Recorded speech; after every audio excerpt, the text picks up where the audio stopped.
Conti, bella palla per Rebic, Ibra, Rebic, il tiro, goal! Hello everyone and welcome to another episode of the SempreMilan podcast. I'm your host, Ollie Fisher, joined once again by Madison. Hey, exciting, kind of weird week we had in terms of Italian soccer, but yeah, I'm happy to be here. Yeah, we've got Stefano Jan missing this week and also AJ, who is basically completing his move to not West Virginia. He was eager to correct us on that. He's just moving to normal Virginia. So he's all settled in there now, almost, and we'll be back next week. And Jan is also missing this week, but as I said, we'll hopefully be back next week also. But we've got Stefano, Steph Curry, as the MVP, Steph Curry showing up again without the injury. Happy to join, guys, man. Happy to join. Obviously, highs and lows. We're going to go through two games, and I'm happy to say the most recent game was the win. So, yeah, a lot to talk about this week. Yeah, would be pretty depressing, wouldn't it, if we had to recap the Lazio game as the most recent one. But thankfully, we've had a game to bounce back since then. That's the beauty of playing two games in such quick succession. But we do have to talk about that Lazio game, unfortunately, because it happened and it was a shit show. So let's dive into it straight off the bat then. Monday night, went to the capital. I think all of us in the predictions, aside from you, Stefano, were relatively confident that we'd pick up a result because Lazio had just been blitzed 5-2 by Napoli and their top four hopes were really hanging on by a thread. Fast forward a week, they've pumped us. They won again 4-3 against Genoa today, and they're still definitely in with a fighting chance of the top four if you know they can get some help from teams above them dropping points like they did today. But yeah, we were outthought. We came up against one of those Lazio sides that we've kind of got used to facing in recent years under Simone Inzaghi, where if the forward players are firing and the back three work as it should, it is a really, really difficult game. And that is exactly how it proved to be. So Joaquin Correa is a player that we know all too well now because he keeps scoring against us, to be honest. And he got the better of Tomori pretty much throughout the entire game, which was a shame to see. Feel like if you shut down a creative presence like that, then it makes everything easier. But he scored the first goal within 2 minutes, then scored shortly after half-time. Ciro Immobile, who else? He's now scored in 3 games in a row against us. He scored the third goal to cap off what was a pretty disastrous night, all told. And yeah, left returning to Milano with our tails between our legs. Maddie, do you think this was up there with one of the worst defeats of the season? Absolutely. We looked like we didn't know how to play. We couldn't connect any passes. I feel like we had no sense of how to get the game under control. And watching that game, I was just like, if this is how we are going to play, we do not deserve to be in top 4. Because I don't want to get top 4 and then watch us get annihilated by, some shit teams in Champions League. Because that's exactly what would happen. We bounced back yesterday, but still, like, when we're under pressure, we're just not showing that we could handle it. And the common denominator is when Ibra's playing, we have a leader on the field. When he's not playing, we don't. And no one has stepped up to take that job, and the team just looks lost. Yeah, it really wasn't good. It was. Do you know what? The first 30 seconds were all right because we pressed high, we won the ball back. Yeah, Çalhanoğlu had that chance, and I thought, here we go. We've woken up. Here we go. We're gonna give him an absolute hiding, and then they score 30 seconds later. That's the problem. Is that we almost got too confident, and their first goal is an absolute joke. It's one of them where I write the match reports up, where I have it on the screen, and then if a chance happens, I will go to the notes to type up what happened, and I could just hear the commentary, and they just said, Correa's rounded Donnarumma, he scored, it's 1-0 to that, and I'm like, what's that there? They were taking a goal kick the last I saw. What? Just one of those. Not good enough. If we were to analyse sort of how each goal went down, The first one, basically just a nothing ball in the air, hits Benacer's face, and then he slips as he's trying to collect it. And then bang, lovely little give and go between Correa and Immobile. Their chemistry, when it's in full flow, is so good to watch. And I just wish we had something like that. Occasionally, Ibra and Rebic has been really good. We've seen Ibra and Leao have glimpses, but you realise how much, and we'll come on to this as a broader topic, you realise how much chemistry we're lacking in our front four because they're not playing enough games together. They don't have that sort of, sub-level understanding where they know where their teammate's going to be. You know, that pass that was released for the first goal by Immobile was inch perfect. And then you look at that chance later in the game when Immobile was put through on goal and he lobbed Donnarumma and it hit the post. We were lucky there. But again, another perfect through ball. The second goal, the pass from Luis Alberto, who was fantastic as well. You know, he's like an attacking midfielder who plays a bit deeper and absolutely pulls the strings. But his pass to find Correa, who went on to score, was just superb. I was just really impressed with Lazio's attack throughout the game. And at the other end, we were never going to score because poor old Mario Mandzukic was left kind of plugging away on his own. He had a couple of half chances, but ultimately he was kind of feeding off scraps. And yeah, it just wasn't really there. I know that we've won a game since, so it becomes benefit of hindsight kind of thing. But Stefano, should we be worried about how we're playing against teams around us? Because we've now lost to Juve, Atalanta, Inter, Napoli and Lazio this year. I think it's a hard one because, I mean, of course you're going to get games where, especially against teams of our level or teams of this top 6 level, top 7 Italian football, where you never know how the game's going to go down in the space of it, and all of a sudden you might lose one. And obviously we've made up for a lot of wins in the first half of the season. Going back to what you said about, was this one of the most concerning defeats of this season? It was in a way because it was very frustrating of how, you know, inefficient we were in attack, and obviously leaving ourselves open to the counter-attacks, and which killed us. A more frustrating defeat for me was the Spezia game, where we just struggled to create anything.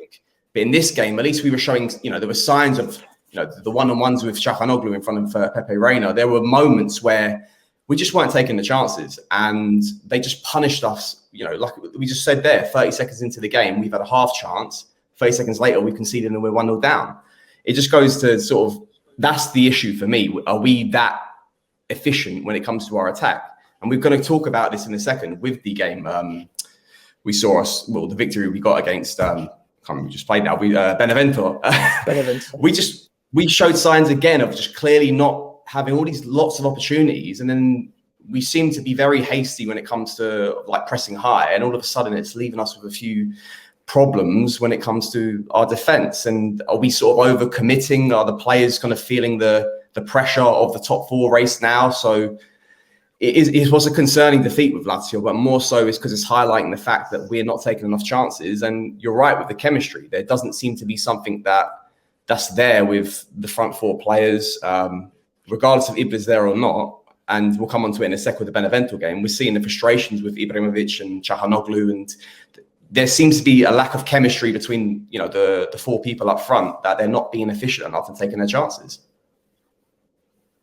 Yeah, it's been a massive problem for us in recent weeks, as taking our chances. I mean, I know we've banged on about it for the last couple of weeks now, but this idea that we overperformed in the first half of the season, which we probably did when you look at some of the parts of the squad, and everything suggested we were probably due statistically for a bit of a drop-off. And that drop-off has come back. I think we've almost gone too far the other way now. Like, I don't think that we're scoring the goals that we should with the chances that we generate. You know, I don't like XG as a stat. I've said it before. I think it's a bit abstract, a bit, you know, hard to kind of accurately calculate. However, in a case like this, I think our XG is a lot higher than probably the goals that we're actually scoring. We're creating chances, we ain't burying them. That's a problem against teams that don't give you many chances, or they're burying them up the other end, which is exactly what Lazio did. What worried me is that Lazio were coming into it. I mean, you look at it 2 ways. It was a must-win game for them to keep their top 4 hopes alive, without a doubt. And they won it. They did the business, and they've done the business again today. So they're still alive and kicking. But they just had 5 goals put past them by Napoli the week before. That to me was, I saw it as an opportunity, and I said, I can't remember if I said it or not, but I've definitely said in the chat or whatever that for me it wasn't necessarily a must-win game against Lazio. It was more of a must-not lose. If we can go and pick up a point, then that is okay. We may temporarily lose ground, but it would mean that Lazio are totally out of the Champions League race. And then you look at other teams and see whatever they do. But then the direct clashes against Juve and Atalanta become more important.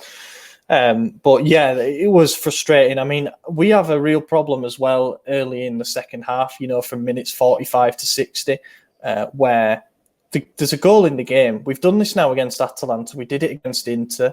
There's a goal in the game, and we push too hard for that equaliser in the early stages of the second half. And it leaves us open. I mean, if you look even in the Benevento game yesterday, again, we'll come on to it, but they generated their chances. They had their fair share of chances in that second half because we couldn't put them away. But I think we just go to sleep after the break, to be honest. And I can't put my finger on it. But there were some individual errors, without a shadow of a doubt. I mean, the first goal was a bad giveaway, no doubt about it. Benacer should do better in that situation. And also, nobody tracked the run of Correa. You've just got to have somebody run with him. And then he ain't going to have an easy round of Donnarumma and score. I think Donnarumma goes to ground maybe a little bit too easily as well. I think he should have shown him a bit more to the byline. Didn't he misread where he was going to go, or he went down way too early? Honestly, yeah, all the goals blend in because they were all on counterattacks. So yeah, that's true. And then the second goal, if you haven't seen the tactical analysis, it's under the match section on the website. But basically, I managed to freeze frame it where there were a couple of instances where it was a 2-on-2 break. And Pioli said this was a problem after the game, is that we left Immobile and Correa with space to run into too much 2-on-2. That's right, but what I'd say to Pioli is it's your job to fucking stop that. But never mind, we'll move on. There was a couple of occasions where Tomori should have stepped up and challenged Correa because Kier had Immobile covered. He did a really good job on that front. But he didn't. And that to me is like, I'm thinking now, is Tomori lacking in confidence a little bit? Because before, in the few games after he first arrived, he would have absolutely stepped up and challenged Correa. And you know what? Occasionally he'll get it wrong and he'll dance around you and he might have scored anyway. But the end result was a goal. So, I think he could have done more in that situation. And also, the strange thing, and I know that defenders are briefed on this before they play. They know which foot their opponent prefers. So Tomori must know that Correa is a right-footed player. What I didn't understand is why he showed him onto his right foot, and then he got off that. That was the only way he was going to beat him, with his strong foot shot into the top corner. But don't give him that chance. With Kier covering you just over your shoulder, show him inside. And if he beats you with a shot from the middle of the goal, then that's probably more on Gigio. I might be nitpicking there, but I thought that given the timing of that goal and given how it knocked the wind out of us completely, I thought it was a pretty bad one to concede. Yeah, I think with Tomori's marking, it sums up how the team's playing. It's very nervous and not assuring, regardless if it's attack or defense. They're not quite like, oh, should I go for it? There seems to be like a lack of clarity in his mind of what he wants to do. I'll never forget Tomori's debut for us I think he came on at half-time or something against Inter Milan in the Coppa game, and he had to mark Alexis Sanchez in that. And, he was straight into the back of him. And despite the fact Sanchez signed him a few times, he was still on him because he knew regardless if you might get past me one time, I've got the pace to keep up with you. But in this scenario here with Correa, it seems to just step off him. And that's what we used to critique Romagnoli for. And now he's kind of doing the same thing. So I hope he's not picking up these bad habits, because that's a cause for concern for me. But then is it potentially just nervousness, which is seeping down from the core of the team and going into individual players? I think it's more of that one, because we know how Tomori plays and he's very aggressive. He's very fast. This isn't in his character set. So I feel like this is something that's more a team issue, which is now, taking part in some certain players' heads.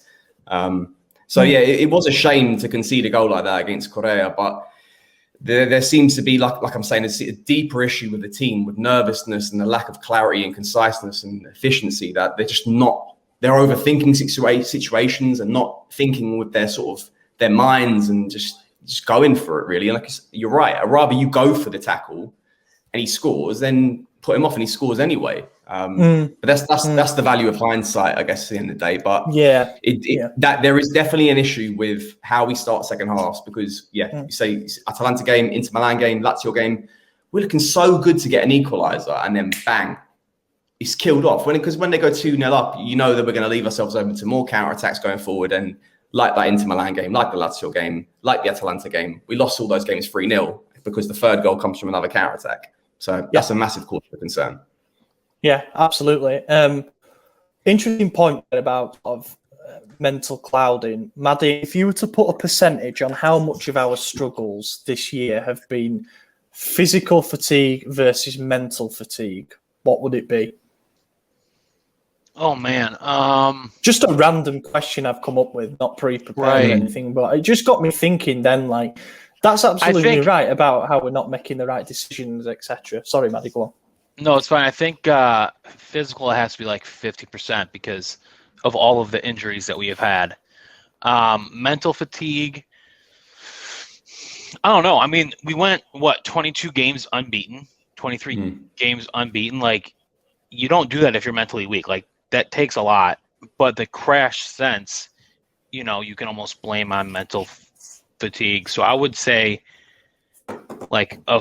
do you mean just in general, or do you mean like what percent was physical compared to what percent was mental? Because I would say it's 50. 50 if it's just those two things.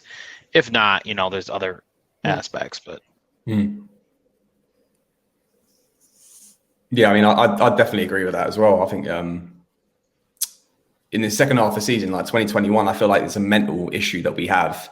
Like you're saying, like how have we done so well in 2020? And then obviously 2021 we completely capitulated. I feel like in 2020 we were riding this wave of momentum and emotion, and obviously top place, all these sort of records we were holding with the unbeaten run. And I guess that Juventus game where we had injured players, we had players got out of the game because of COVID suspensions or whatever it might have been. That was a defeat that we accepted due to the circumstances and obviously the opposition we were playing. And we played very well in that game. We clawed it back to 1-1 and they beat us 3-1.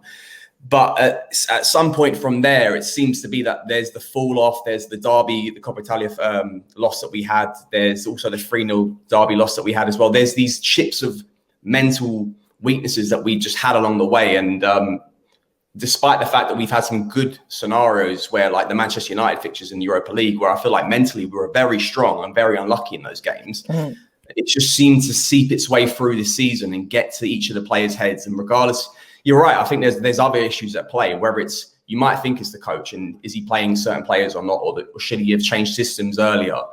Is it players and their contractual issues off the pitch? Is Donnarumma's issue, is Çalhanoğlu's issue now seeping its way into the players' minds and their lack of consistency, because they've also equally been to blame for many performances. There's a lot of issues, and I feel like you mentioned this before on a few other podcasts, we're just sort of stumbling our way towards the end of the season, and I just pray to God that we get for top four. But the Lazio game was an issue because there seems to be the nervousness, we tap into that, and I feel like you're right. I think Maddie's right with that 50-50. Bang on. I'll throw another element of fatigue in there that maybe isn't as conventional, but perhaps tactical fatigue plays a part as well. Because I feel like our approach has been so well documented in terms of how we go about trying to win and control games. Seen as a pack, winning the ball high up the pitch, countering with speed and with efficiency, moving the ball fast vertically through the thirds, relying on players like Ibra and Çalhanoğlu to quarterback the attacks, building predominantly down the left side, as in 75% of our attacking plays on the left side. There is actually a stat about that somewhere. Tactical fatigue is another one, because perhaps we've become quite easy to play against in that sense. Teams know what to expect from us. There isn't anything really coming down the right. That's not to say that Salamakers is a bad player, and he actually had a good game against Lazio. He's the man of the match for me, in amongst a bunch of other awful performances. But he tends to only be dangerous when he's playing centrally. So there isn't actually that much coming from the right flank itself. And I think that's been problematic for us as the season's gone. We've become easier to play against. If I'm a manager and I'm setting my team up against Milan, I'd have a pretty good go at it, at stopping them, because I'd know what was coming. So for professional coaches, which I am most definitely not, you can imagine it's probably a little bit easier than that. But Gazzetta, I don't know if you saw it, Gazzetta Dello Sport did something during the week. It was in the build-up to the Benevento game that I thought was actually really fitting. They highlighted the Spezia game as the turning point for us, which I think is right. We had lost we lost a couple before that, I think. But they were against obviously Juve and Atalanta, and with weakened squads due to injuries, all that kind of stuff. But they said that game was like a rock hitting the windscreen and just chipping it. And then from that, the crack widened and other cracks started to show from it, as time goes on. And I think that's a pretty fitting way of describing what's happened. But yeah, Lazio, absolutely a night to forget. What did you think about Donnarumma smiling with Pepe Reina and laughing after the game? I personally, I understand why people were angry given the circumstances that we now know about. However, Gigio's Gigio, he's 22, and it's his former teammate. And are we expecting players to cry after every defeat? Probably not. Was it a good look out there on the field? Maybe not. I would say, is there an opportunity to do that kind of thing in the tunnel? I don't know, with COVID protocol, maybe not. You've got to remember that this would normally take place in the dressing room after the game. That's where they do their greetings and stuff like that. But I don't know if that's now out the window, so they have to say hello and whatnot out there on the field. I wasn't too bothered by it, but it appears a lot of people were. I was. I mean, dude, you just got nailed 3-0. You got beaten your post. Like, show a little emotion. Don't be like, oh, hey, man, what's up? I'm chasing $12 million. How are you doing? Like, fuck off. No, I'm going to agree with that. I think spot on. Like, I'd be fuming. I put this in so many tweets. I've done a thread on it. I'd be livid. And it's whether if I play five-a-side football with a bunch of mates, you can't get spanked and then proceed to smile, especially when you have so many millions of fans watching you on with such a contractual saga going on in the process of it, and you trying to deem your value and your love for a club, and all of a sudden you're smiling after a hard defeat. Go on. That defeat put us in 5th place. It knocked us on the top 4, and he's out there like not acting like he doesn't care. What the fuck? It's just it's such a bad PR move. Like, I just think, have some sense of the scenario you're in, and obviously all eyes on you. And I just think it's comical. It's comical. It makes us look like jokes, and the club look like a joke. And if it looks like to anyone that he's taking us for a ride, regardless of, Reina obviously had a couple of years with us, and they probably got close together being goalkeepers. I get it. It's part of the relationship bond that you grow when you work together in a football club for a couple of years. But just know who's watching. You've been at the club for 8 years, nearly a decade. Just know your fan base. Know the people who are invested in yourself and the club. Just have a bit more wisdom. But he's also young. But no, I just think it's such a bad move. But yeah. I think it was. It was the move of perhaps what you'd expect from a 17 or 18-year-old Donnarumma, a player who, as you say, doesn't understand those who are watching him and doesn't understand the magnitude of such a defeat and how it might go down on social media.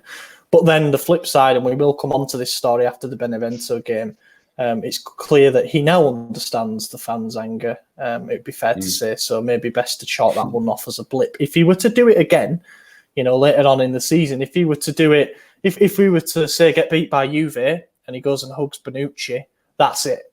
He'll have burned all of his bridges by doing something like that. Does he live in a cave? Now he understands the fans' anger? Like, no. The dude is 21 years old, plays for one of the biggest clubs in Italy, and he's holding out a contract to go play for the rival. Like, if he doesn't think the fans are angry, he is extremely ignorant and lives in a cave. Yeah. He should have understood that's fair fun. 4 years ago, and that under-21 championship in Poland, when fans were throwing money on the pitch. That was 4 years ago. And obviously things have evolved. I understand he has emotions, and he might be 22, but he's probably got he's been through so many things that not a lot of 22-year-olds will probably have been through. You have to grow with a bit of wisdom with that. You need to understand your situation. I just feel like you can't just sit on the age factor. He's not just a typical 22-year-old. He has a very, Milan fans and ultras have a very close connection to the club as well. It wouldn't be the first time he's spoken to them as well. And this won't be the last time. And Obviously, yeah, if he does something like that with Juventus, whether it's with Bonucci or Buffon, you can't do it. You can't do it in such a big game with also them linked to potentially signing him on a free. And it's just, you'll have people knocking on his door if he does something like that. Yeah, that's true. People in Italy do not fuck about. But yeah, I mean, I do understand why social media lost its head over an incident such as that. Again, it's picky moments kind of thing, innit? But yeah, less than a negative. Let's move on to the Benevento game.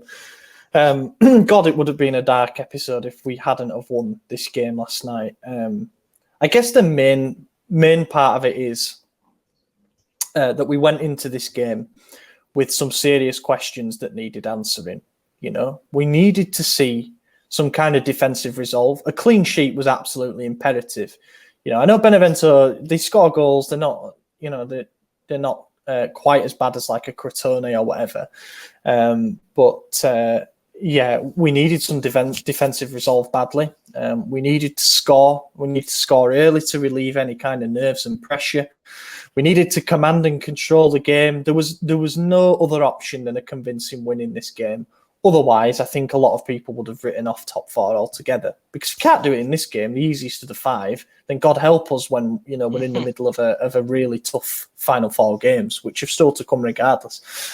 In my opinion, just to throw it out there, I don't think many of these questions were answered in this game. We got the win.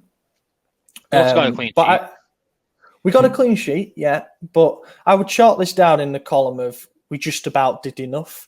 And I don't think that that's the kind of statement that some people were hoping for against a team that, Benevento scrapping for their lives. And you should never underestimate a team that comes and they're third from bottom, knowing that they've got a chance of staying up and all that kind of stuff. But they are absolutely awful at the same time. They're shocking. They've won one game since January the 4th.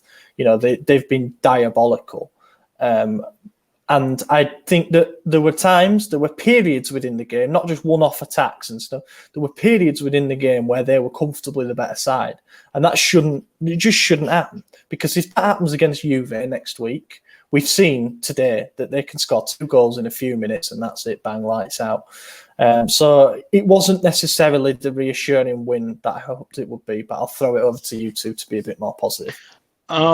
I'm not going to be any more positive, and I'm really happy that Gion's not here because this is going to start a huge argument with him. But I'd argue that we haven't looked convincing all season.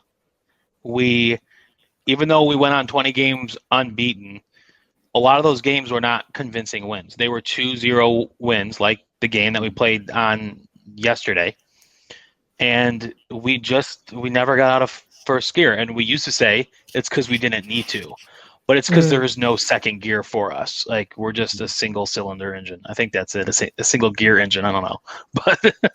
But, you know, we've had 16 penalties or something this season. A lot of those were to get the win or to get a point. And, you know, I was happy with the way that we played. I was happy. I've been a critic of Romagnoli for the past 3 years, I feel like, on this podcast, and I was happy to see him play because, you know, it's exactly what he needed. And we really don't know what's going on with him, if he's going to stay or go, because, you know, everything, the club hasn't said anything.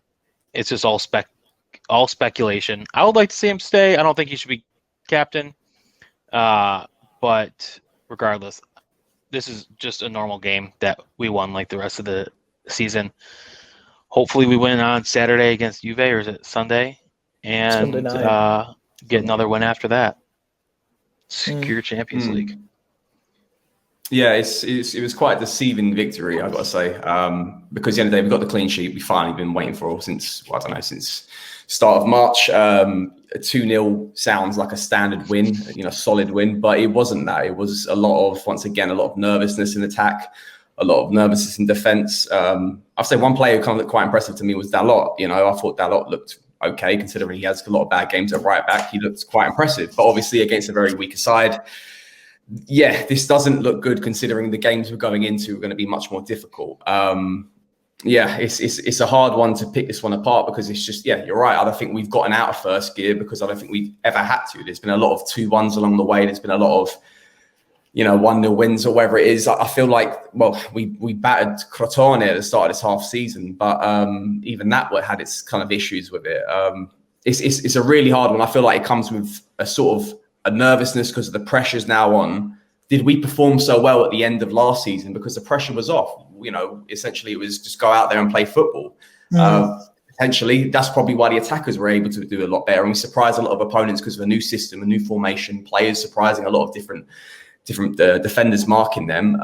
One thing as well I might say is that our players in our team now getting bored of our setup. I mean, it sounds a bit stupid when I say this, but is it, like you're saying, has it become a very much a rinse and repeat situation where we just come into every game, we know who's playing where? I'd say one of the best wins of this season has been the Hellas win, where there was a lot of freedom in positions. And, we saw Dalot playing as his second goal was like a centre forward position. And I think that excited a lot of players. And I feel like now it's a lot.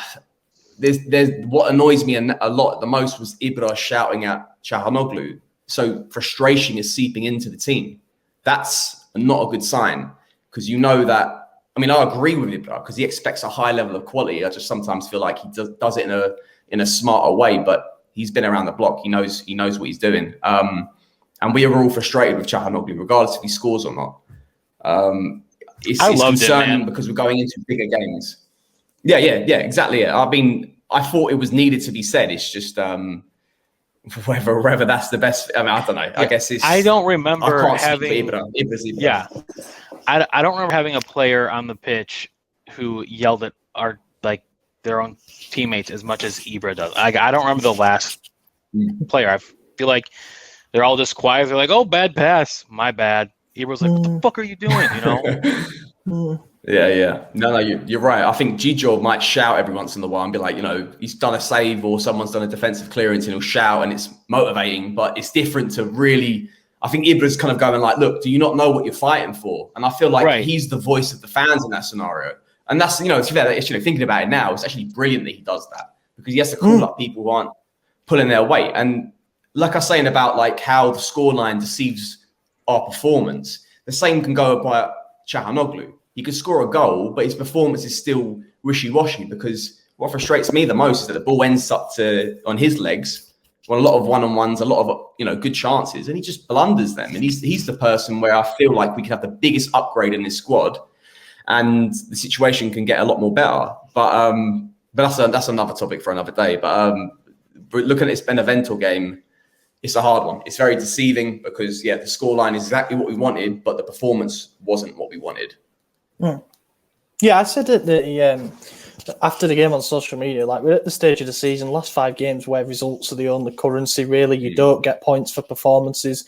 You get points for scoring more goals than the opposition, and that's what matters at this point. However, you look at the game like this against, as I say, an awful team of won once since early January. You look at the game like Parma away from home, who, again, absolutely shocking team. And you think... a win is almost given. So you don't really learn anything from a victory. And I know that sounds so arrogant, but you know what I mean? When you're playing against a team that are so clearly down and out, are battered psychologically. There is no choice but to win that game for us. It feels like in order to make a significant statement, you need to really hammer them. So, for example, earlier this season, we beat Crotone at home 4-0. It was around the time that we were getting a lot of criticism from fans of our own fans and other team supporters saying that, we've not beaten anybody properly yet. We've been winning games by 1 or 2 goals. And that's where we've had this thing about not having to get out of first gear. And then we beat Crotone 4-0 and it felt like a statement because we properly brushed the team aside.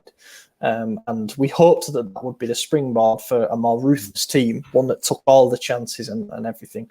It kind of ended up going the opposite direction. But yeah, I think front to back, there was nobody that stood out as poor to me, in all honesty. I thought Gigio didn't have an awful lot to do, let's be honest. Dalot looked good in glimpses. I thought when he started galloping down that right side on the break, you realise what a physical presence he is. But again, he didn't have an awful lot to do, to be honest. And the same could be said for Tomori and Romagnoli. I think Tomori looked a little bit shaky, but the clean sheet will do his confidence a lot of good. There were a couple of moments where his positioning wasn't quite there. One where he got beaten by Lapadula to a ball inside the box that could have been worse had he fancied scoring against us. Romagnoli was really good. I thought his positioning was spot on throughout. He actually looked really good in the air. Everything that came in was dealt with by him, and I feel like it was almost a Kia type performance, but obviously with number 13 on the back, it was that kind of I'm going to sit that little bit deeper. I'm going to cut out everything that comes in. I'm going to let you, Fikayo, push up and do some dirty work, and I'm going to look classy and elegant while I guide us to a clean sheet, which is, funnily enough, the first clean sheet since Romagnoli and Tomori started together during, I believe it was the Hellas Verona win. The 2-0 win over Hellas. Teo goal, thank God for that, man. His confidence needed that. I'm glad that he scored. Couldn't miss, but you've got to make a run like that to be in the position to score. So it shows to me there's still something in there in terms of attacking instinct, being in the right place at the right time. So, Benacer Kessier, it wasn't their most difficult game. It was never going to be. Benevento don't have an awful lot in midfield. If they do, it's creative midfield. They managed to shut them out. Benacer was a little bit disappointing. I think it's reflected in the ratings. He got 5.5, I believe. So it can be a little bit disappointed, perhaps not to have sort of stamped his authority. He got yanked off at half time, obviously, for Sandro Tonali because he picked up a yellow card. I thought Tonali came on and looked a bit better than him, to be totally honest. He was pinging balls around well. There was one in particular, and it was a nothing pass. It didn't lead to anything, but he just opened his body to Tonali and pinged a beautiful curling ball out to Çalhanoğlu on the corner of the box, who trapped it under his foot. And I just thought, yeah, there we go. If we ever need to break a team down, Tonali can be that guy who just sits behind the creative department and just says, give me it, I'll ping it, So that was good to see. Salamanca's, I thought, looked... I don't know. He wasn't as good as Lazio, and that feels weird to say because Lazio was a much worse game. But, yeah... You may feel that way because there's so many negative spots in Lazio, and he could have been the only bright spot. Yeah, that's true. And in this game, there's just a little bit more to choose from. He did get an assist as well in this game. So, I mean, that's something, I guess. Yeah, he did. And I will say, for that first goal, which we must talk about, the link-up play in and around the edge of the box was absolutely fantastic. It's times like that where you see Ibra wasn't even that directly involved in this particular goal in the sense, the final few passes. However, he makes the defence sit that bit deeper, which allows us to ping passes around on the edge of the box. And then next thing you know, if you get a couple of them right, you're in. And that's what ended up happening. I thought it was a nice finish for Hakan. I'll give him that. Apart from that, he didn't do an awful lot else, but that was good play between him and Salamanca's, definitely. Just, again, it goes to show a little bit of quality, some smart movement, and you can pick up in a team like that, no problems. And I think doing so that early in the game as well really helped us, settled the nerves and all that kind of thing.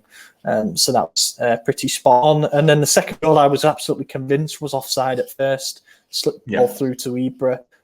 Who looked to be stood in his own postcode. But nevertheless, he was onside, played onside by the left back. And he should have buried that, to be totally honest. I think if Ibra's been back a few games, he definitely buries that.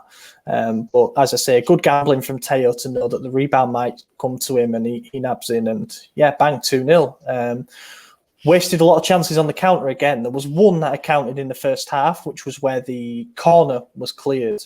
And I believe it was Dallo just flipped the ball over, and next thing you know, we had a 4-on-2, and we somehow squandered it. That was one of the chances that we should have taken. And then we had another really advantageous situation where a ball was just kind of clipped down the right flank, and two of their players slipped, and Benacer ran onto it. And then next thing you know, we've got an overload through the middle. But again, wasteful. We're not making the right runs. I've noticed that whenever we have a counter that's been split down the middle like that, the two runners always just run down the sides like that. We ain't going to do that because it's easy to defend that. You're showing them out wide. Essentially, it reduces the quality of the scoring chance. So I think we just even something as simple as the runners cross when we're on a counter attack or something like that, just to throw them off, would work better. But earlier in the season, we were scoring those. We were burying those counter opportunities, and that was determined to be our strength. But perhaps that's where your mental fatigue comes in. Decision making is affected by that, especially when you're under pressure. But aside from that, not an awful lot else to say. It was 3 points. And I suppose those are 3 very precious points given the circumstances. Napoli drew at home today against Cagliari. I'll go on record now as saying watch out for Cagliari when they come to San Siro for the last home game of the season, because they have picked up massively in recent weeks. They look like a good side that are hard to beat. When Napoli scored earlier, when Napoli scored early today, I thought, oh, here we go, they're going to get a few put past them. But fair play to Cagliari, they really dug in and they got the equaliser that I won't say they deserved, because Napoli squandered quite a few chances. They had a bit of the Milan syndrome. But yeah, Nandes, there's a player I wouldn't mind picking up. He looks superb. And then Atalanta, Golini got sent off. They went down to 10 men, went a goal up, and I thought surely not. But then Sassuolo equalised through Berardi, and in the end, Atalanta missed a late penalty, I think, to win it. So they've ended up dropping 2 points as well. It looked like Juve were heading that way, but they turned it around in the last few minutes against Udinese. It'd have been massive if they dropped points there, but saw enough from that game to suggest that Juve aren't necessarily a team to fear like they have been every other time we've gone to the Allianz Stadium, it seems. So we've got them next Sunday night. It's interesting because this might actually be determined as the battle of 2 teams that are kind of in a semi-crisis. Juve were never really out of the title. They were always hanging around the top 3 spots, when we were leading the league. They were always just a couple of points behind Inter or whatever. But they've fallen off. They've dropped a lot of points that they will be very mad with this season. They got hammered at home by Fiorentina. They lost away against Inter and Napoli. They lost at home to Benevento. That's their only bloody win since January the 4th or whatever. They lost away at Atalanta recently. They drew 2 all away at Torino. They've drawn away at Hellas. Drew away at Fiorentina. They're stuttering. They're not the old Juve. They seem to be having their problems. They seem deficient. They just, and I didn't think that this would ever happen with having a personality like Cristiano Ronaldo in the team. I thought they would never kind of let things slip. But he's sound by the sound of it. Man, crybabies always let things slip. Like Gerrard. It's true. Like Gerrard. Yeah. Slippy G. No, they definitely are. They definitely are. I think we can look to, like I said, I feel like whoever's going to drop out of top 4 is going to be between us and them. They do not look like their usual self. I feel like they're suffering from a lack of quality in their midfield sector. It will be a massive bonus if Chiesa doesn't make this game. I feel like he's the only threat I'm really worried about from Juventus from a level like that. Obviously, he hammered us in the first time we played him this season. He didn't make the game today, which is good for us. But I'm concerned if he makes that fixture next week, and obviously isolating the left back again, where we've seen issues about this in the past. And I'd probably say like clawing off the Benevento game, clawing off the Lazio game, talking about how we squander a lot of opportunities. I feel like we're lacking a ball winner in midfield. I just feel like, we don't have one. We don't have a true, we used to have probably the last one we ever had was Bakayoko, someone to really shut down a counter-attack from the opposition. Kessie is good. He's physical, but also he might commit himself into attack and all of a sudden he's no longer there to help out in the counter. Benacer's not that. Tonali's okay. We don't have a true ball winner. I'm not saying we need one, but in situations where we're not being consistent up front, that's what's led to a lot of our goals, because the back 2 need protection. And all we saw against Benevento as well, they were just getting these pockets of space in front of the defence, outside the box. Someone with a better shot on them is going to test the keeper a lot better, and we got away with it in many games this season. So, Juventus is going to be an interesting game. It's going to be, obviously, there's a lot of stories going into that. There's the Donnarumma fiasco. There is the top 4 race. There is, obviously, we need to make amends for the first game that we got battered by them this season, the 3-0 loss. there's a lot on the line here. It's basically a massive game. I don't think as well that it's going to be.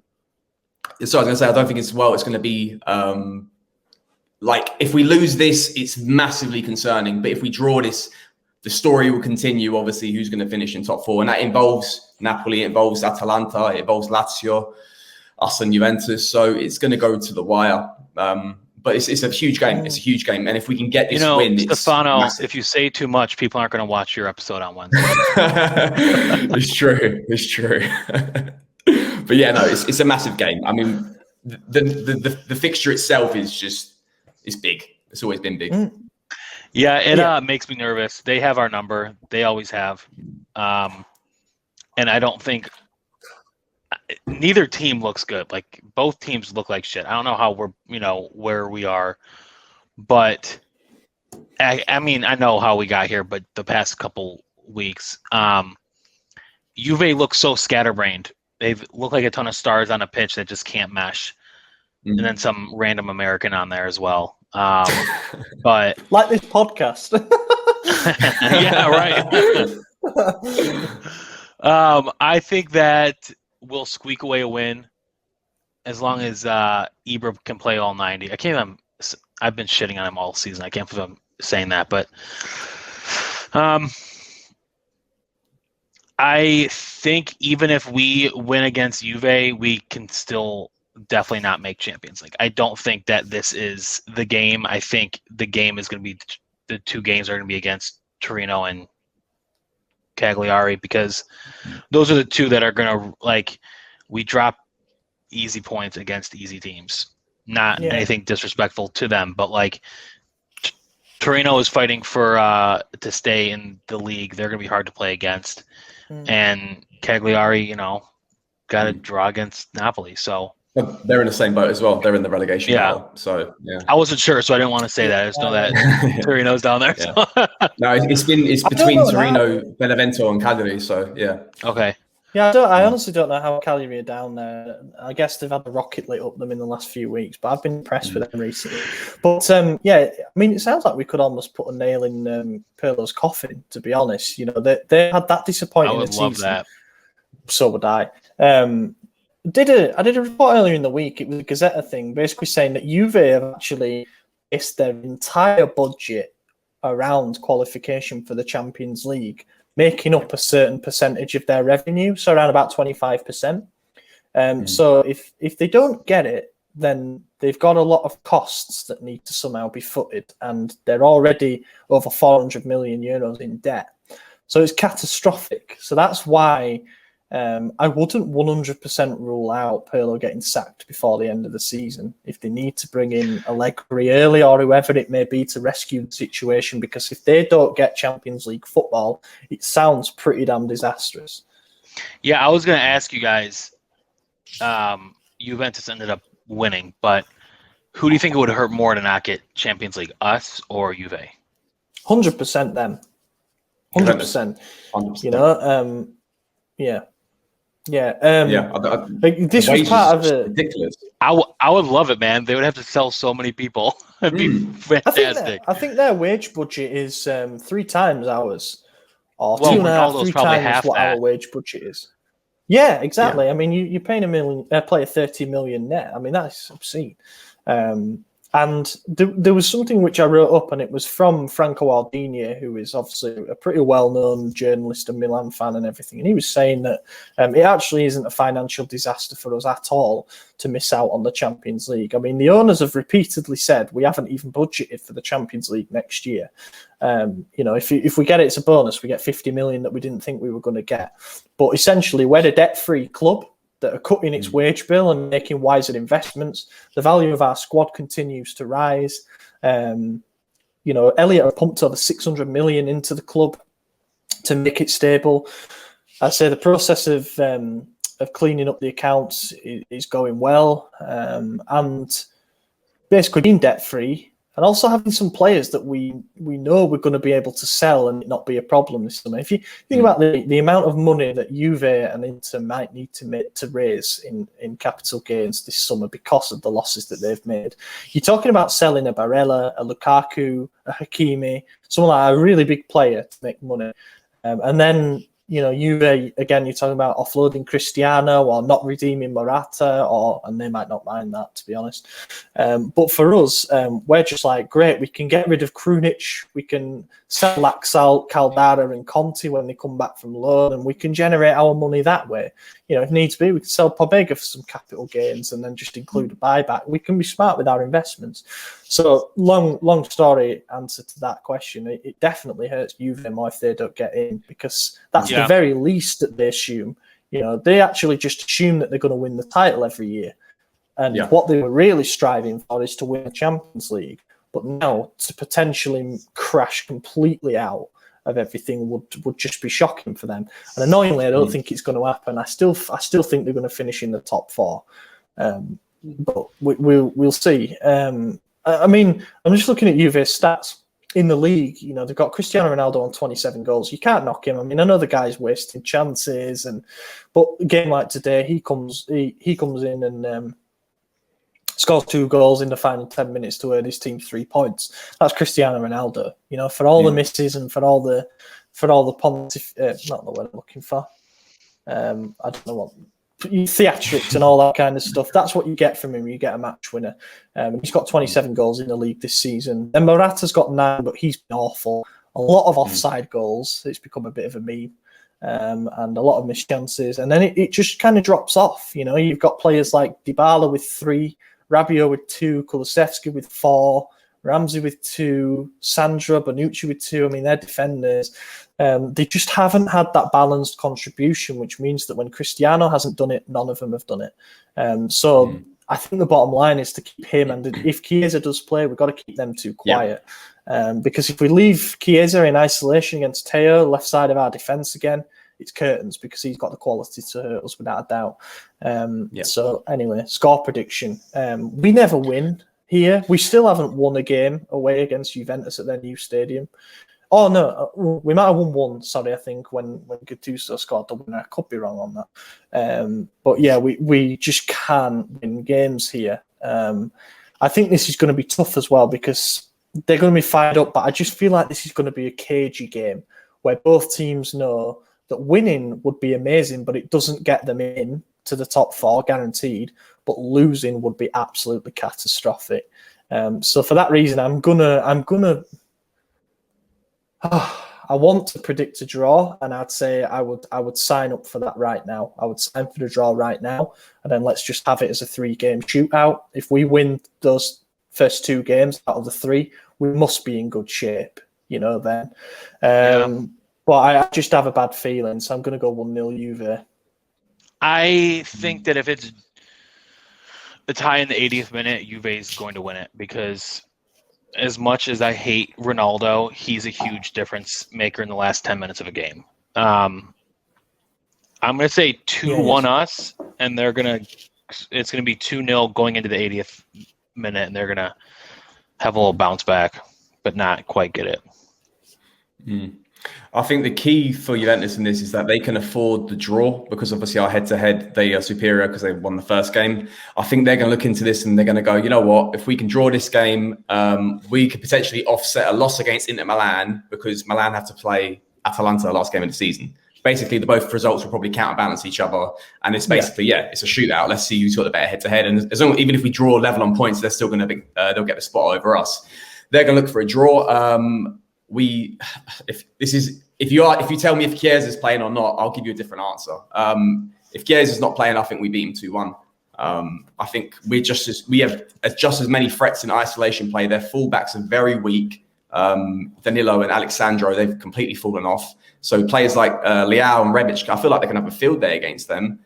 I think they'll play safe and line up with a back 3, honestly, to nullify Ibra and Leao. But if Chiesa plays, it's going to be a draw. If he doesn't play, I think we're going to win 2-1. So, I mean, I'm sorry to give you 2 results, but yeah. Well, no, it's fair because if that happens now, then at least you can say that you had both covered. Yeah, I don't know. Fingers crossed for the wins, right? Because it will just be so big. I mean, I hate presuming hypotheticals, but let's say that we find a way to win this game. Regardless of the massive boost for confidence heading into the final 3 games, we're almost there. We're almost there. It means we can almost afford to lose one of our last 3 games, and that may well happen. Well, we're going to lose to Atalanta 100%. I think we are as well. There's that nothing game in my 100% head. worries me.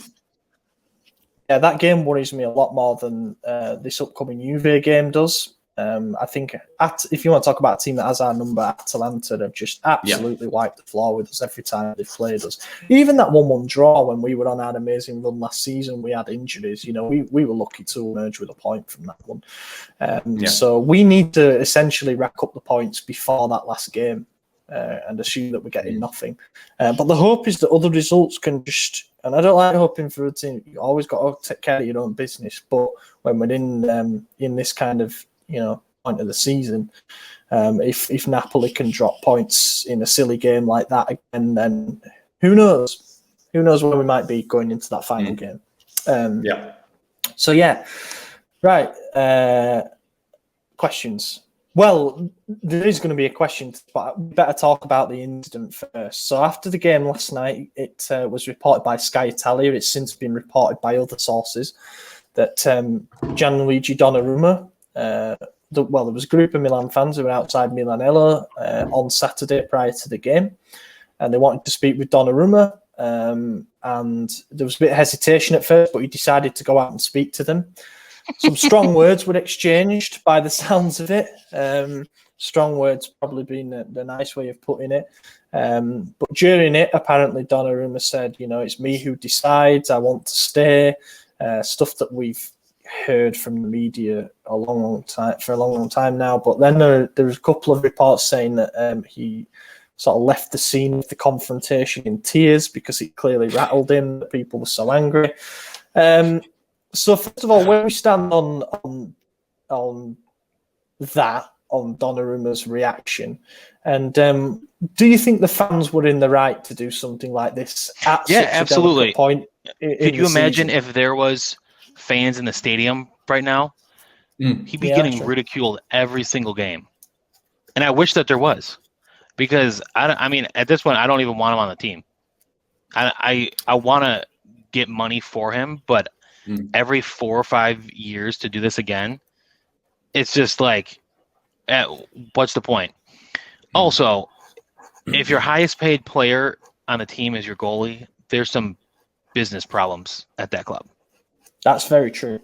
Yeah, Kessié wants what, $3.5 million, and we want to give him $2 million. I'd give Kessié $8 million and Donnarumma $2 million.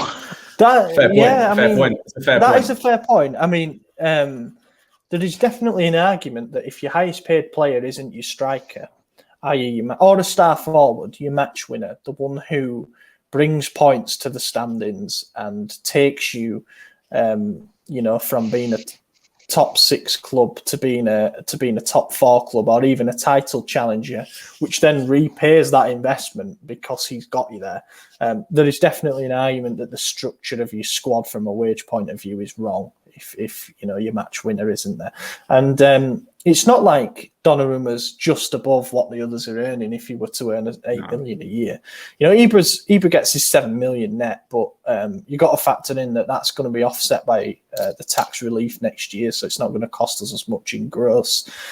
But also the club have apparently set an internal salary limit of around about $4 million. So in theory, no player bar the exceptions will go above that. And for a goalkeeper to be basically double that seems a bit counterintuitive to me. And dare I say, I'm at the point now where my emotional attachment to Gigio has eroded so much that the financial aspect of the situation has just surpassed it to me. And I'm thinking to myself now, if we want to give Gigio this 5-year deal at 8 million net, so that's 40 million net in total over the deal, 80 million gross, you're probably talking 20 million in commissions to Raiola and bonus payments and everything that comes with it. So you're talking 100 million commitment there. That's what's being talked about. And then you talk about Maignan, and the rumour is the entire package for him would cost around about 40 million euros. That's transfer fee and wages. We've then got 60 million euros to do something with. And also we've got a goalkeeper who is top quality. He's kept 19 clean sheets in the league this year. 19. That's just ridiculous. He doesn't get beat near post, I can tell you that. Yeah. And then you've got the money left over, and also you sort of rebalance the wage structure of the squad a little bit in a way that, in my opinion, is beneficial.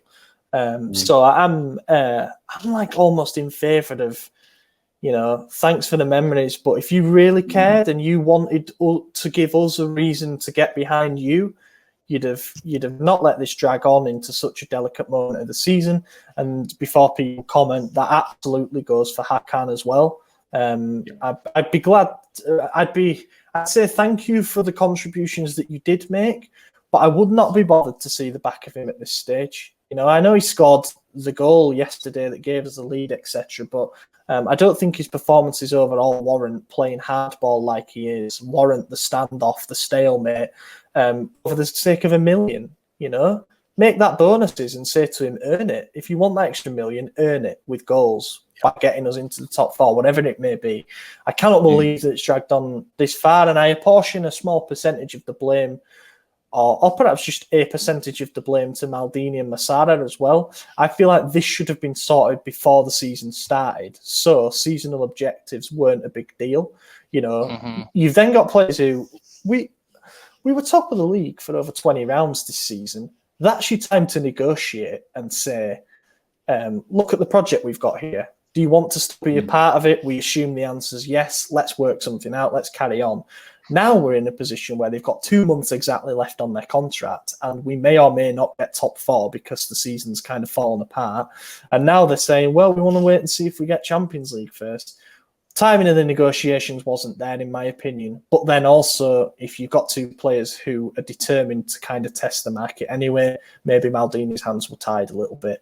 But we've been left with a very difficult situation. I'm almost glad that Maldini has come out and said that we won't revisit things until the end of the season, because it should just put everything to one side for the time being. Let's get the season over and done with, and then we've got a few weeks just to sit down with them and say, this is how it is. If you want to stay, then this is our best offer. If not, your replacement is literally stood outside the door. I don't know. I'm getting bored of it now, but I was a little bit upset to see that that it happened yesterday. I don't know why. I understand the anger of the fans, and the Curversud are, if it was indeed, and it sounds like it was them, are known for being at the forefront of fan action, especially when it comes to contentious issues surrounding the club. So they're always going to be that way. But there was just something that didn't quite sit right with me, that this occurred on the day of a game, and they reduced one of our star players to tears. Regardless, I don't know what they said. He might have just cried over nothing. We don't know. But he's cried in the past over fan interactions. Yeah, I mean, you can say what you want about Gigio's mentality, but clearly something was said, that got a reaction. My only problem with it is that was on a few hours before a very, very important game. So I would have said, lads, can you just maybe do it next week?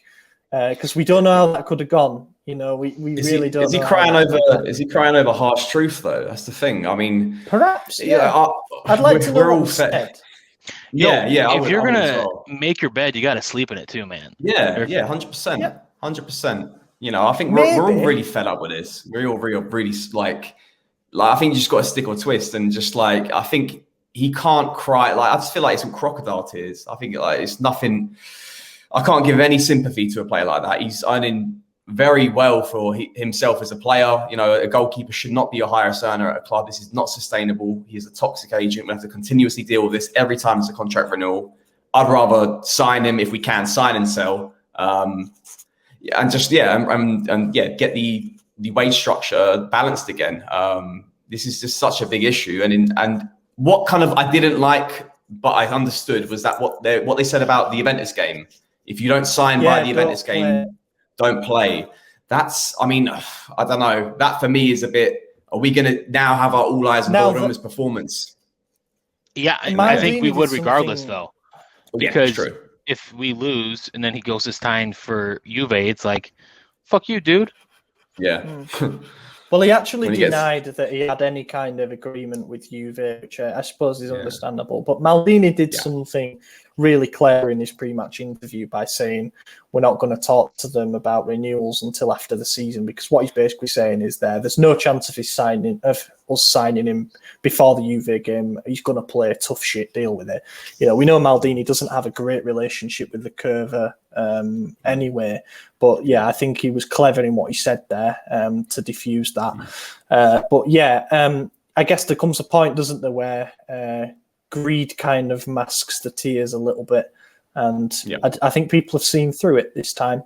Honestly, again, I'll go on record. I still think that he stays, but I think he's burned most of his bridges now. I really do. I don't think he's ever going to be fully welcomed back when fans come back to the stadiums. I don't think his name. I think the first time there are fans back at the stadium and his name gets announced, there'll be jeers.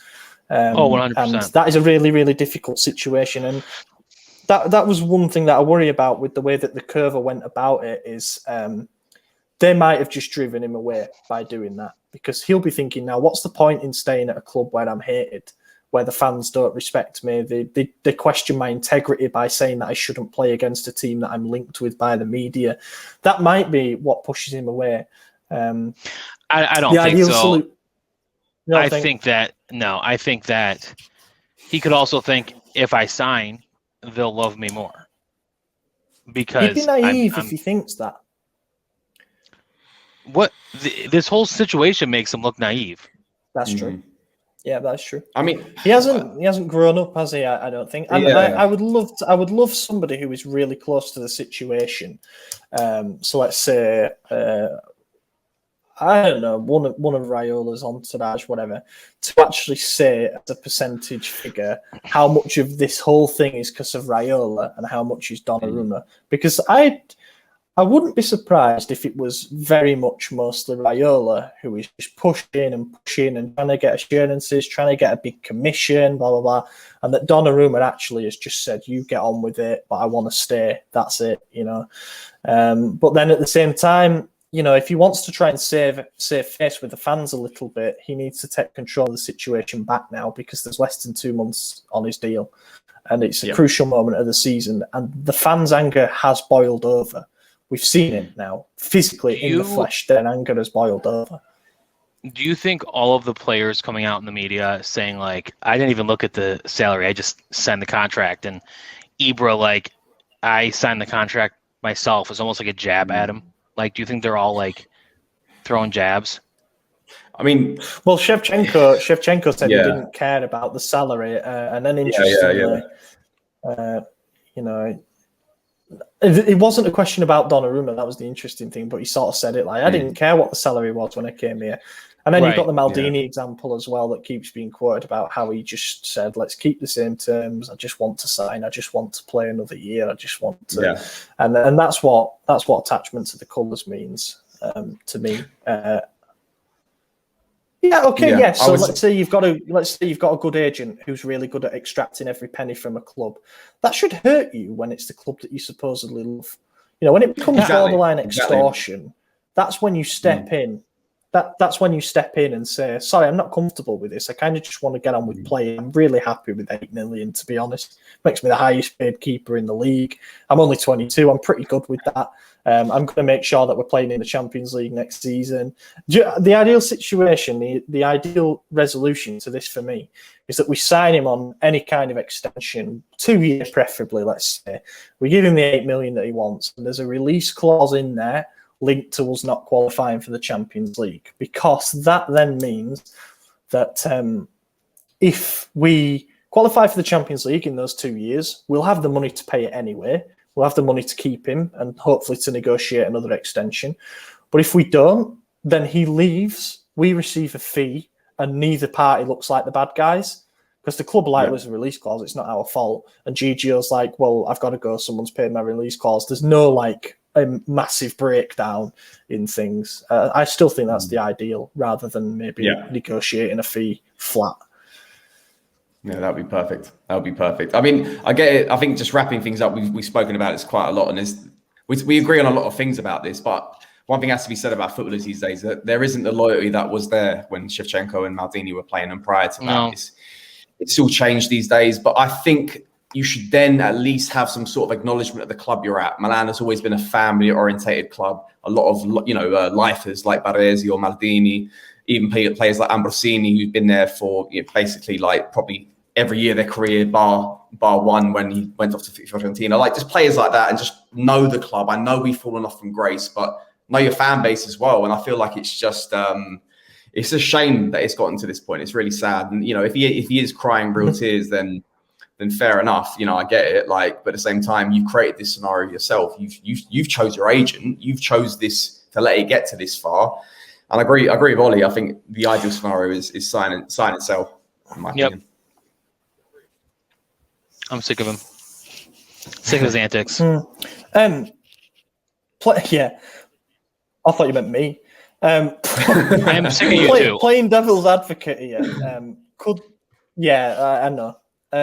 Playing devil's advocate here. I wonder if the tears are a sign of helplessness, as in like, I don't know what I can do. My agent's doing this. I want to stay. I don't know. Anyway, that's just me prodding and poking. He's a 22-year-old grown man. Also, he can fire him whenever he wants. He can come on. He's not being like, this isn't like. What does Raiola have on him? He hasn't got his soul. Like, this isn't a Marvel film like Thanos or something like that. Like, Raiola is like Voldemort, man. One thing I will say is players don't often ditch Raiola. Now, I don't know why that is, because I guess there's often a contract between a player and an agent as well. And I wonder if like Gigio would owe something to him if he sacked him. I was going to say, who did Insigne have as his agent? Was it Raiola and he ditched him? I can't remember if Lorenzo Insigne had Raiola. I can't. It's in my head. I feel like an agent's. It was somebody who was. It was somebody who was really loyal to a club. I think it might have been Insigne, yeah. And then he hired. Oh God, I can't remember his name. We met with him at SempreMilan, and we still keep getting linked with Insigne, which is the most random transfer link in a while. But I think you're right on that front. Anyway, listen to questions. I don't think he's like got as much as a hold as we think. Like, I don't know, unless Donnarumma's that naive, or he signed some sort of death penalty contract with Raiola. I don't know. It's a bit, I'm not buying that. No offense, but you never know when he convinced Milan to sign Donnarumma's older brother and pay him $1 million a year. Maybe that's still in negotiations. Maybe that's the stall. Maybe he wants his Antonio's contract. Let my brother stay. Right, listen to questions. Let's go through these quick fire because I've seen the time. Maddie's going to be fuming. We got 3 from Astro, so we'll answer this quickly. AC Milan's objective for next season. I'll answer this. I'll answer this first of all. A more comfortable top 4 finish, I guess. I don't think we're ready to fight for the title yet. I think we're probably still a couple of summers away from fine-tuning our team. We've got a lot of deadwood to get rid of. The balance isn't quite there. We need some threat on the right, and we need to figure out what we're going to do after Ibra leaves in summer 2022. That's going to be pretty big as well. If we comfortably get top 4 next season, I'll be pretty happy. Same. Okay, fair enough. Very quick. I think, as a joke, it would be European Super League winners. I think that's got to be up there. Realistically, no, I would agree. Top 4. It all obviously goes upon how we finish this season. It kind of rolls back to your whole thing about who's more detrimental if who gets top 4 or not. I feel like it would cripple a team like Juventus, but with us, I feel like it would just stall our progression. It wouldn't allow us to buy a player like Vlahovic or maybe potentially keep Tomori at the club. It depends where we finish, but I would love to see like a more comfortable top 4 finish and a better run in the cup, like the Coppa Italia, or where it's the obviously not the Champions League if we get into it, but I'm not going to kid myself. So a nice Coppa Italia, maybe a final, or even potentially win that. And also if we do get into the Europa League, if we finish in the Europa League places, I would like us to go further in that competition, potentially win it. If we get a top 4 this season, I would say speculatively just to make it out of the group stages would be pretty good, because I think we're going to be seeded pretty badly. So we're going to get 2 difficult teams, I think, but I never know how it works. I would like to win the Europa Conference League. Agreed. Yeah, that's one that we haven't got yet in the trophy cabinet. Right. We need to get our one player coefficiency up. This from Astro again. Yeah. Well, we do, with constant European competitions, you get there. Astro, who would you sign in the next transfer window? One player, realistic signing. Vlahovic, or however you say his name. I'm almost saying that. Go on. I'm going to go for Vlahovic, but I'm going to pick someone different. Holland. Haaland would be. I would love to get like a player like Ilicic. I think he'd do really well for us. I know it's a bit sort of not really like a marquee signing, but I would like someone like Ilicic at the club. I've always been a big fan of him. Left foot has been a wand. Yeah, someone like Ilicic or a really good attacking midfielder to take over Çalhanoğlu's place. That would be the ideal signing for me. Yeah, I think if we get into the Champions League, I will say a really good right winger who fits everything about us, about our projects, like Jonathan Icone from Lille. If we'd sign him from a title-winning Lille side, depending how they get on, then that would be amazing. A realistic one for if we get the Europa League, I would say Çalhanoğlu will probably leave if we don't get top 4, and I'd replace him with Vlasic from CSKA Moscow because he looks like a more well-rounded version of him. Some people might be apprehensive about signing a player from a league like that, but if you've seen him and you've seen him in action for Croatia, he's a serious player. And something like that, is probably something we could do even if we do miss out on top 4. I would say as well, quickly, I just thought about it now. We talk about it as well, Rodrigo de Paul. I mean, I would love someone like him. I know he gave away the penalty against Juventus, but he's been spot on. We talk about him in the group. We all love him. I think he would be a shoo-in to take the attacking midfield spot. I think he's brilliant player. Can play attacking midfielder or on the right, which is good versatility to have. Also, if we were to switch to a 4-2-2-2 full time, he's perfect for that right attacking midfield role. Salamax would still get his games because we'd be playing over 50 next season again, so I wouldn't worry about that.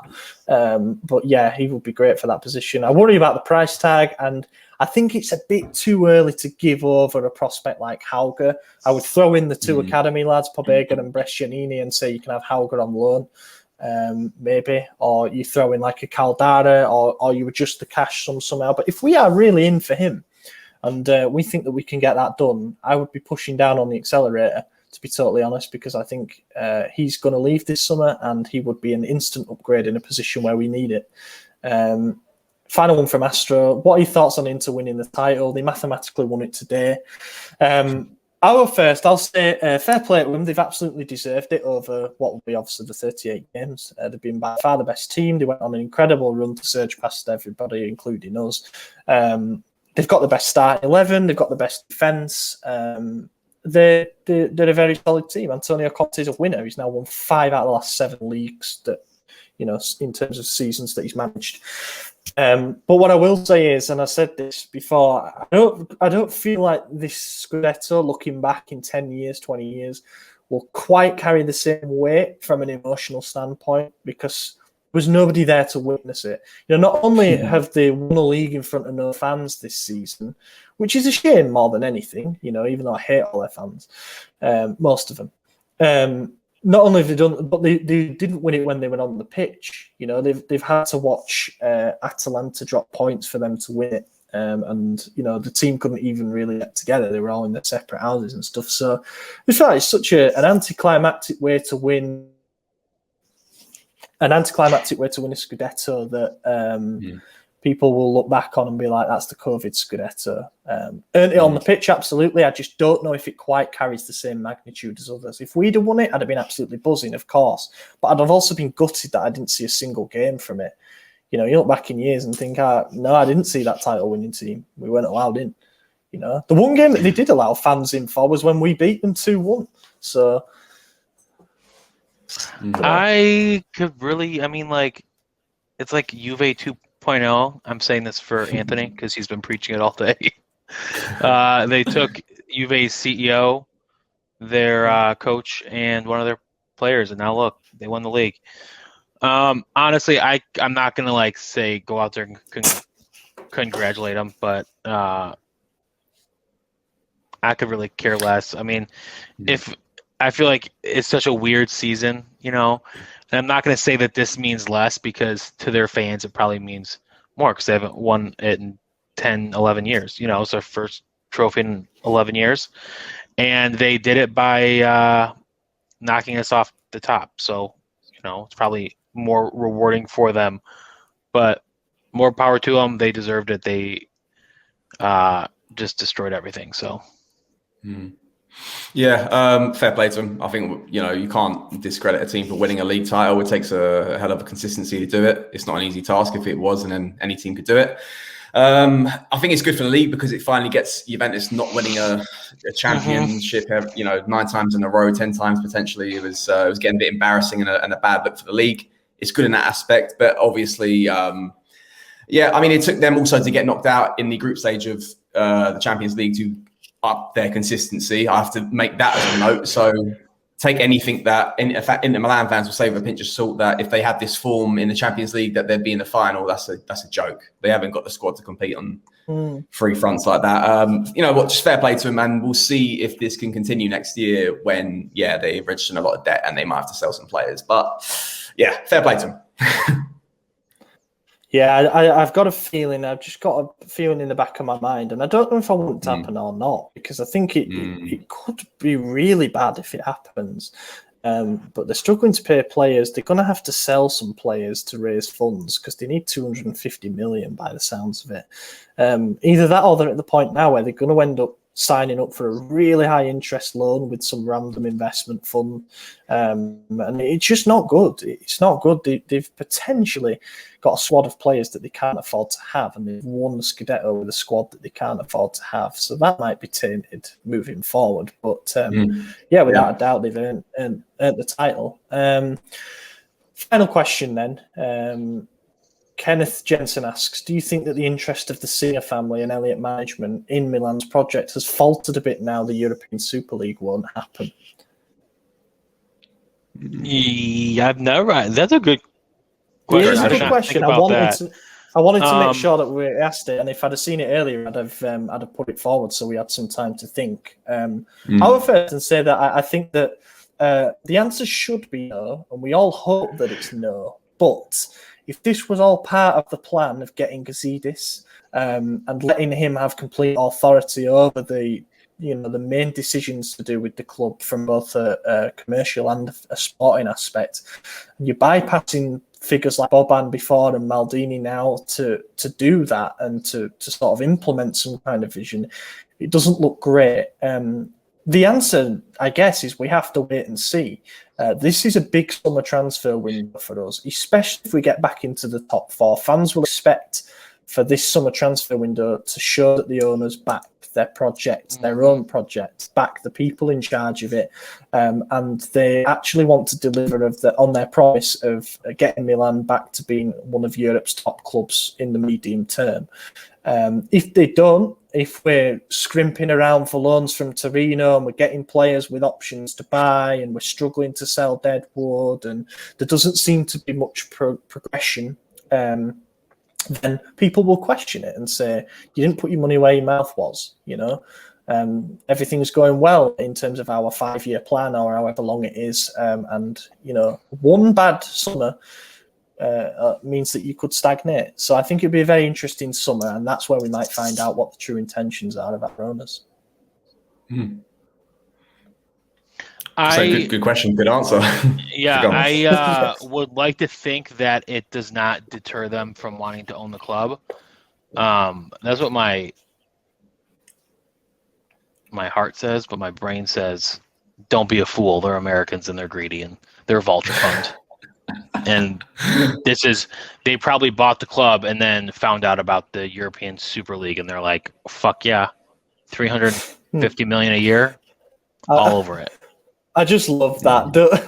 Don't be stupid. They're Americans. It says Maddie. Be American. It's true. Just it's acknowledge true.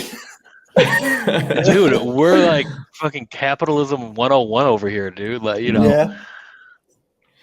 Yeah. I was explaining it to my family yesterday, and I was like, yeah, of the 15 teams, 15 or half of them are owned by Americans, and Americans ruin sports, and that's what they tried to do.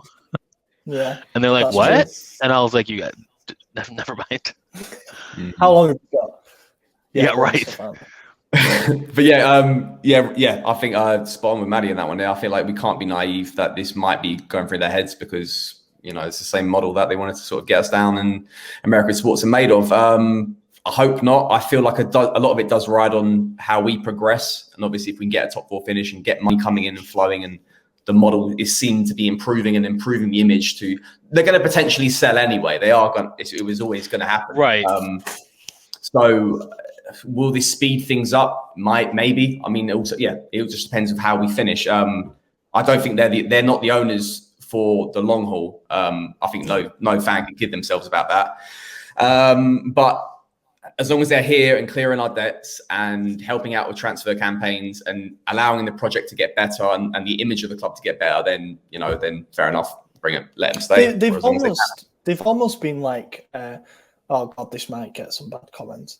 They've almost been like the Pioli of owners, coming to the club that's in a crisis, and they've nursed it and they've put a lot of love and resources into it to build it back up, which they didn't have to do. But there may come a time when we see some limitations. That's all I'll say. Yeah, I just hope. Good thing Gian's not here. Cry. Is it called out the fact that we've? Does that make Boban Haig? By the way, I don't know. Yeah. He'd have already been fuming about the fact we've gone beyond an hour. So yeah. Anyway, if you made it this far, what I will say, thank you very much, and just let us know if you like us going a bit longer. I know Maddie doesn't, but you know, he's overruled by majority here.